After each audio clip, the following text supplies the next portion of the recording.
नमस्कार दोस्तों, देश की पुकार यूट्यूब चैनल में आपका हार्दिक स्वागत है। दोस्तों, इस वीडियो को अंत तक ज़रूर पूरा देखें और प्लीज़ इस यूट्यूब चैनल को लाइक सब्सक्राइब करना और बेल आइकन दबाना नहीं भूलें। दोस्तों, आपको पता ही है कि एक तूफ़ान बहुत तेज़ी से बढ़ रहा है। बिपरजॉय नाम का ये तूफ़ान है। ऐसा ही एक तूफ़ान राजस्थान की कांग्रेस की राजनीति में भी चल रहा है और अभी तूफ़ान से पहले की दरअसल शांति है और जैसे जैसे चुनाव नज़दीक आते जाएंगे यह शांति जो है वो चक्रवात में बदलती नज़र आएगी। मुख्यमंत्री अशोक गहलोत ने आज यूथ कांग्रेस के सम्मेलन में यह साफ इशारा कर दिया कि सचिन पायलट के लिए यहाँ कोई स्थान ज़्यादा दिनों तक रहेगा नहीं, क्योंकि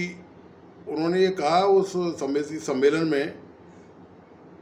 इशारा सचिन पायलट की तरफ था और कहा ये कि जो यूथ हैं वो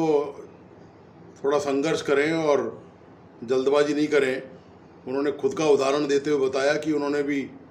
NSUI से अपना कैरियर स्टार्ट किया था, राजनीतिक जो कैरियर है वो स्टार्ट किया था और कई सालों तक वो यूथ कांग्रेस और NSUI में रहे। उन्होंने संघर्ष किया और उनके सम्मेलनों में NSUI और यूथ कांग्रेस में पार्टी अध्यक्ष आते थे और प्रधानमंत्री तक उसमें आते थे। उन्होंने यूथ कांग्रेस के जरिए यूथ कांग्रेस को ये भी कहा कि आपको यदि टिकट चाहिए तो आप चुनाव के दौरान टिकट नहीं मांगें और जो सर्वे होगा उसमें अपना नाम लिखा दें। इससे और उन्होंने एक बात और भी स्पष्ट कह दी जो सीधी बात सचिन पायलट पर जाती है कि जो भी कुछ फैसला होगा राजस्थान में, पहली बात तो ये है कि जीतने वाले जो उम्मीदवार है उसी को टिकट दिया जाएगा और दूसरी बात यह है कि इसका अंतिम फैसला पार्टी हाईकमान करेगा। तो मुख्यमंत्री गहलोत के बयान से साफ जाहिर होता है कि सचिन पायलट के खिलाफ अब पूरी साजिश जो है वो तैयार हो चुकी है और निश्चित तौर पर सचिन पायलट को अब पूरी तरह से किनारा करने की तैयारी कांग्रेस में हो चुकी है। और यह जो सामंजस्य, यह जो इसको कहें गठबंधन है पायलट खिलाफ, ये एक अंडरस्टैंडिंग है। दरअसल इसका खुलासा ना तो पार्टी हाईकमान ने किया है और ना मुख्यमंत्री अशोक गहलोत ने किया है, लेकिन यह निश्चित है कि यदि अशोक गहलोत यह बयान देते हैं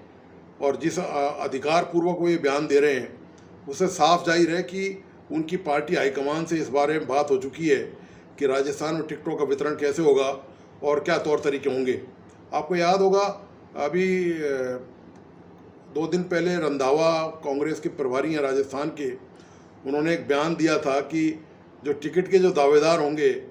उनमें एक जो महत्वपूर्ण तथ्य है वो होगा निष्ठावान। तो साफ जाहिर है कि सचिन पायलट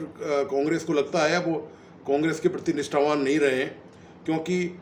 सुलह की जो बातचीत दिल्ली में हुई थी उसके बाद सचिन पायलट ने आकर टोंक में रैली करी और सभा में साफ तौर पर कह दिया कि उनके मुद्दे ख़त्म नहीं हुए हैं और वे अंतिम दम तक युवाओं के लिए, देश के लिए संघर्ष करेंगे। और परोक्ष तौर पे उन्होंने जो भी कुछ कहा वो उन्होंने ये कहा कि यह नहीं समझा जाए कि ये कोई आंदोलन है और ये कोई ख़त्म हो गया है। तो दोस्तों, जो सचिन पायलट के जो तेवर हैं उससे बिल्कुल ये स्पष्ट अंदाजा है कि सचिन पायलट हथियार डालने वालों में से नहीं है, वे आसानी से झुकेंगे नहीं और मानेंगे नहीं। तो उधर कांग्रेस में उनके खिलाफ नए किस्म की साजिश की तैयारी पूरी हो चुकी है और साजिश यही है कि किसी भी बहाने से, किसी तरीके से, चाहे वो पार्टी में अनुशासनहीनता का मामला हो या पार्टी में वफादारी या निष्ठा का मामला हो, सचिन पायलट और उनके समर्थकों को चुनाव के इस मामले से दूर रखा जाए ताकि आगे पार्टी अशोक गहलोत के लिए बिल्कुल स्मूथ रास्ता, बिल्कुल साफ सुथरा रास्ता किया जा सके। क्योंकि अशोक गहलोत की दावेदारी राजस्थान में चौथी बार मुख्यमंत्री बनने की है। हालांकि आज उन्होंने सम्मेलन में यह भी कहा कि वे देश के अति संतुष्ट राजनेता हैं, मतलब वो 3 बार मुख्यमंत्री रह चुके हैं, तो उनको पद की कोई लालसा नहीं है। देखिए आश्चर्य की बात क्या है, एक तरफ मुख्यमंत्री अशोक गहलोत यह कहते हैं कि उन्हें कोई पद की लालसा नहीं है, दूसरी तरफ उन्होंने सचिन पायलट को जो उनका जायज़ हक है वो वह तक नहीं देने दिया। सचिन पायलट को आपको याद होगा उप मुख्यमंत्री बनाया था तो एक ऐसा मतलब डंप डिपार्टमेंट PWD जैसा जो सड़कों की मरम्मत और सरकारी बिल्डिंगों की मरम्मत करता है वो उनको थमा दिया। जबकि सचिन पायलट ने राजस्थान में कांग्रेस को रिवाइव करने के लिए पूरी जान से पूरी ताकत लगा दी थी उस समय 5 साल पहले, जब उन्होंने प्रदेश में गांव-गांव, गली-गली, ढाणी-ढाणी यात्रा करी जब वो पार्टी अध्यक्ष थे।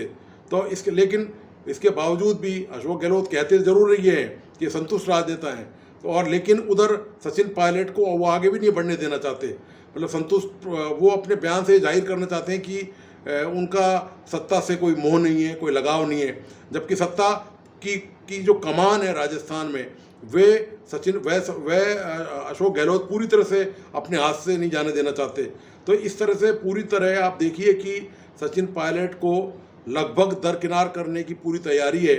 उधर सचिन पायलट भी ये नहीं चाहते कि उन पर यह दाग लगे कि वे पार्टी छोड़कर नई पार्टी कोई बना लें और किसी क्षेत्रीय दल से, आरएलपी जैसे क्षेत्रीय दल से कोई हाथ मिला लें, क्योंकि वे चाहते हैं कि जो भी कुछ करना है वो कांग्रेस के अंदर रह के करना है। यह निश्चित है कि सचिन पायलट आसानी से चुप बैठने वालों में से नहीं है। जहाँ जहाँ उनका प्रभाव का क्षेत्र है वहाँ वो इतनी आसानी से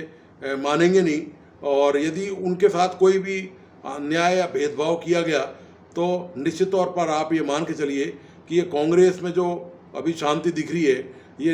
एक दिन अभी 2-3 महीने बाद जब चुनाव की प्रक्रिया शुरू होगी तो ये बड़ी जंग में बदलती आपको नज़र आएगी। हालांकि हो सकता है वह जंग भी अंदरूनी तौर पर चले, क्योंकि सचिन पायलट के साथ यदि अन्याय हुआ तो सचिन पायलट अपने समर्थकों के साथ कहीं ना कहीं उसका हिसाब किताब चुकता जरूर करेंगे, वो करेंगे चुनाव के माध्यम से ही। तो दोस्तों, आपको आज का ये विश्लेषण कैसा लगा, प्लीज़ अपने कमेंट्स मुझ तक ज़रूर भेजिए, और इस चैनल को लाइक, सब्सक्राइब करना और बेल आइकन दबाना नहीं भूलें। धन्यवाद, नमस्कार।